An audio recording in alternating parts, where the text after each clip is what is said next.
Hey, folks, this is Book Talk with Corbin. I'm your host, and have with me another great guest.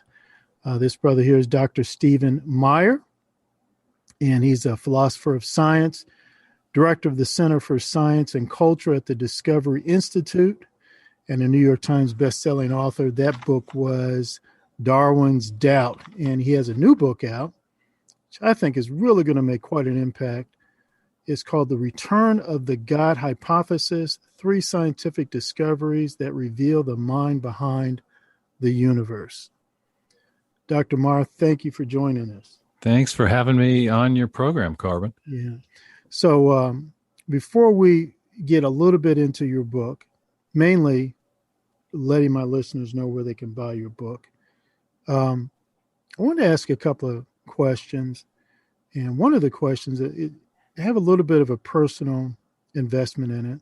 I have a daughter, and I noticed in some of your writings that you're stating that more and more young people in the United States are moving away from believing in the existence of God. Am I getting that right?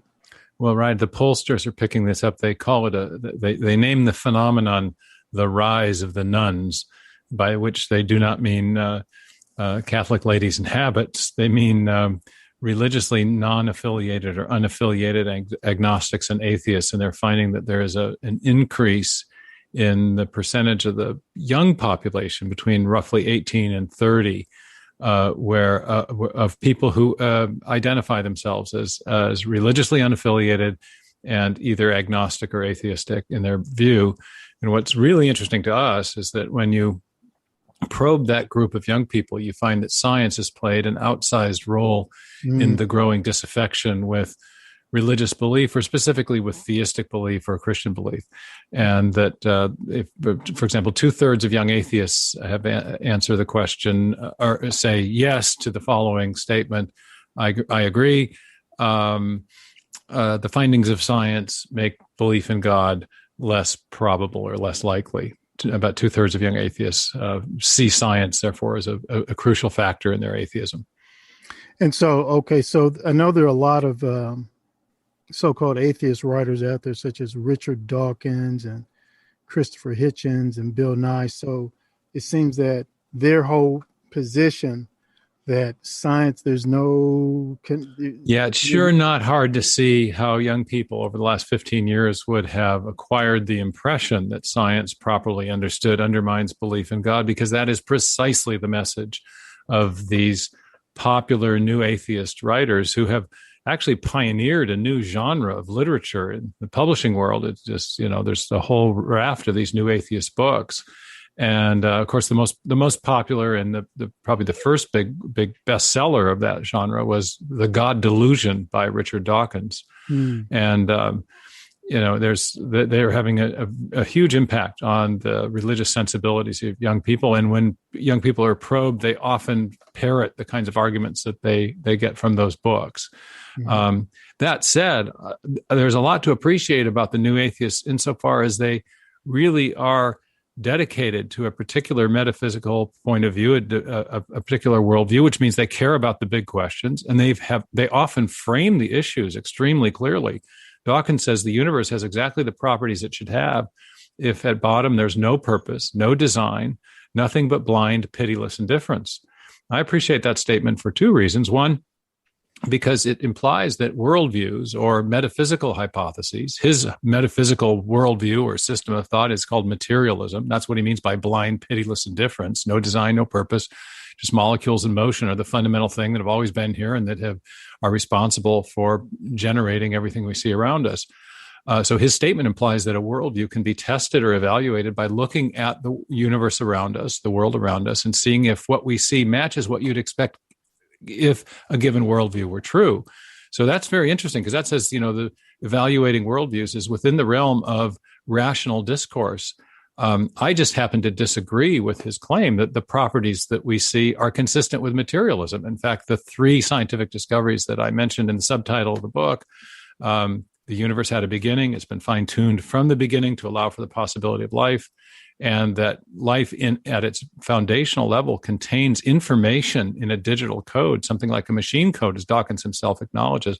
I argue that none of those three hugely important discoveries are consistent with the materialistic worldview that Dawkins advocates. They're not what you would expect if blind, pitiless indifference were all that had been at work.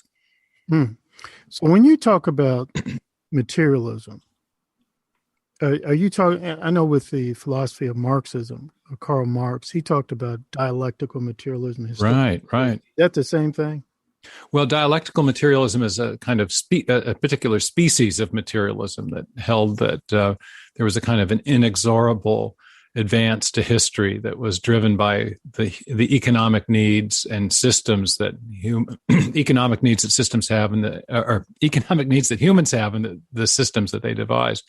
But materialism generally, and a system sometimes called scientific materialism, is just the claim that that matter and energy are the foundational building blocks of all reality. There's nothing beyond the physical or material universe.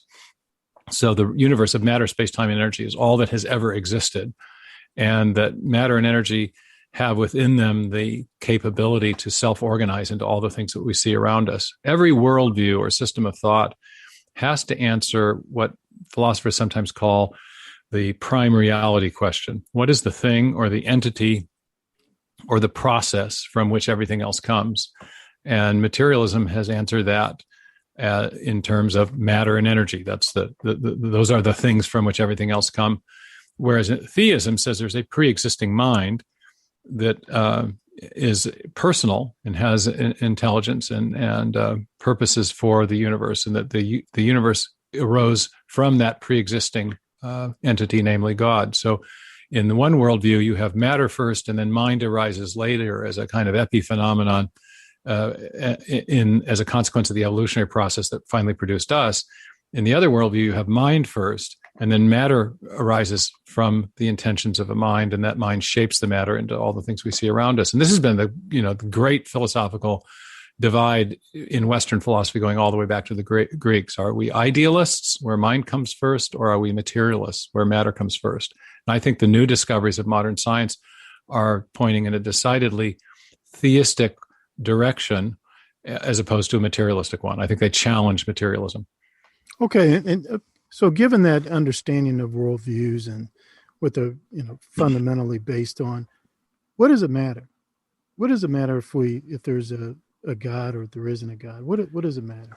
Well, the answer that any of us give to that foundational worldview question affects our thinking about pretty much everything else. I was a philosophy professor for a number of years, and I taught a course on basic worldviews. And if you answer the question that matter and energy are the thing from which everything else comes, it becomes pretty hard to devise a system of objective ethics, for example. Instead, if all ethical statements reflect statements of value, but it takes persons to value things. And if there's no ultimate person or objective mind behind the universe, then there can be really no objective ethics. Each person can have his or her own preference about what they think is right or wrong, or so it devolves quickly into a form of relativism if you're a materialist. On the other hand, if you're a theist, you can answer that question.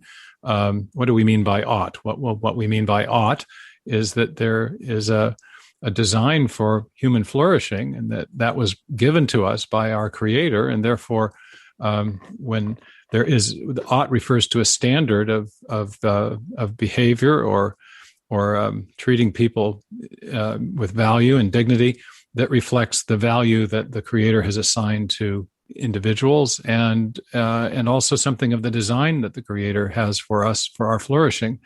So, just your ethical system, your views of ethics change dramatically as to whether you start with a personal Creator or start with matter and motion. Same thing with questions of human meaning, and we have an epidemic right now in the country of teen suicide.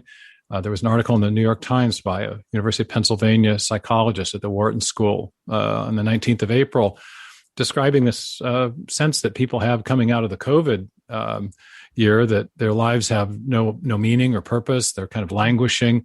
And I think that's right, but I think there's some deeper reasons for that. And one of them is the so-called, what the philosophers have called the death of God. Nothing can mean anything to a rock or to an atom or to a planet. Meaning is something that is assigned by persons and found in relationship between persons. So if there is no personal source to our universe, if we're just the product of undirected, unguided material processes, then certainly we don't mean anything to the universe. And when we die, there will be no one left to which anything can mean anything. So many young people sense that there is no ultimate meaning to human existence. We weren't intended. There's no purpose to our existence. And that has a kind of corrosive effect on their psychology. There's a psychologist will diagnose people with anxiety, but I think in young people, and I suffered from this as a young person myself, I think many young people are experiencing a kind of metaphysical anxiety, wondering if there's any ultimate purpose to human existence, and if, beyond the few short years we each have on the planet, there's any significance to anything we achieve or anything we could possibly do or achieve. So I think the restoration, the scientific rediscovery of the reality of God, which is what my book is about, I think raises the possibility that what Viktor Frankl, the great Jewish psychologist, described as man's search for meaning in his famous book, that search need not end in vain. We may be able to find not just meaning in relation to each other for the short time we're here on earth, but meaning in relation to a personal creator who brought us into existence and has the power to keep us in existence even after we die. Wow, it's powerful. Folks, this is Book Talk with Corbin. I'm your host. We have with us Dr. Stephen Meyer. He's just released the book, Return of the God Hypothesis, 3 Major Scientific Discoveries That Point to God. Sir, we're not going to, I want people to read this. I want people to buy this book and read this book. I have a copy here. It's hardcover. And I can tell you right now, I'm going to be doing a lot of underlining in this book. I'm going to be writing a lot in the margins. This is a keeper, folks. I mean, you'll be able to refer back to it and back to it and back to it over the next several years. And I would highly recommend that graduations are coming up now, and highly recommend this as a graduation gift. Brother, where can we buy your book? It's available, thanks for asking, on all of the major online distributors, Barnes & Noble, Books A Million, Indie Books, and Amazon.com, all those places and more. HarperCollins is the publisher, so it's at the Harper site as well. Mm-hmm. And then I have a website for the book called returnofthegodhypothesis.com, just the title, returnofthegodhypothesis.com. Okay. returnofthegodhypothesis.com. And we can go there in addition to other places you just mentioned and buy the book. Are there other things that you offer on that particular website? Oh, right. Well, from there, you can navigate to an author page and to the books page, the websites for the other 2 big books that I've written, Darwin's Doubt, which you kindly mentioned at the outset of the interview, and also a book I wrote prior to that called Signature in the Cell, which is all about the fascinating discovery of the digital code that's stored in the DNA molecule, and the problem that has posed to people trying to explain the origin of the first life from simple chemistry. I mentioned before that Bill Gates out here in Seattle is a kind of a local hero in our area because of his tremendous success with Microsoft, has said that the DNA is like a software program, but much more complex than any we've ever created. We know that programs come from programmers. And we know, in fact, that whenever we find information, especially in a digital or alphabetic form, as we find it in DNA, and trace that information back to its source, it always comes to a mind and not a material process, whether we're talking about a paragraph in a book or a hieroglyphic inscription or information transmitted over a radio signal. Information is the product of mind. And so the discovery that information is running the show inside cells is a powerful indicator of a designing mind and the history of life. And that's one of the 3 big discoveries that I discuss in the new book, but I wrote a whole book about that called Signature in the Cell as well. So at the website, you can navigate between the book pages. There's also a YouTube channel that has lots of the debates that I've done, film debates that I've done with prominent neo-Darwinists or atheists, and then animations of some of the extraordinary stuff going on inside the cells, a little tiny miniature machine. So if you're interested in this topic, it's a great place to do a deep dive, and you can start with the Return of the God Hypothesis page and navigate back and forth to the other pages and YouTube channels. And you mentioned YouTube, youtube.com, and we've just put in Return of the God Hypothesis, or just put in your name and you'll find me there. Right, exactly. Okay, Stephen Meyer with a PH. I think you. Absolutely fantastic, folks, and I strongly encourage you to do all that the doctor just outlined. Brother, we've hit our limit here. Hopefully we can have you come back sometime. I mean, you'd mentioned you used to teach philosophy, was it? Is that what I taught the philosophy of science at Whitworth University in Washington State, private liberal arts college, and left that to come full-time to Discovery Institute, where I'm directing this program in the Center for Science and Culture. And we have 40 affiliated scholars in many of the research projects that we support at mainstream universities. So we've got a lot of authors. Michael Behe, for example, has a new book out as well called Darwin Devolves. Douglas Axe, one of our top scientists who was at Cambridge, wrote a great book called Undeniable about the evidence of design. So we've got a lot of authors and scientists involved in this network. It's exciting intellectual movement. Right. Well, I mean, I've read a few pages here in your book, and I have no doubt of that. I mean, I was saying to myself, my Lord, this is a college course right here in my hand. Thank you very much. Well, you can hit us up for a degree. Well, I don't know if it'll be worth anything, but we'll give you some more letters after the name, right? Right. But I'm sure it's not going to put me in any serious debt, but I would gain a heck of a lot more from going to your university. Well, there's that. Yes, the student debt problem exactly. But we'll try to keep our readers out of that, just to give them knowledge without the big bill at the end of the rainbow. You've accomplished that with this book here. I mean, it's worth its weight in gold. It's worth its weight in gold. Brother, we're going to conclude here, and hopefully we can have you come back sometime. And I just want to thank you again for being with us. Thank you. Thanks for reaching out, Corbin. I appreciate the conversation. Very good, in depth.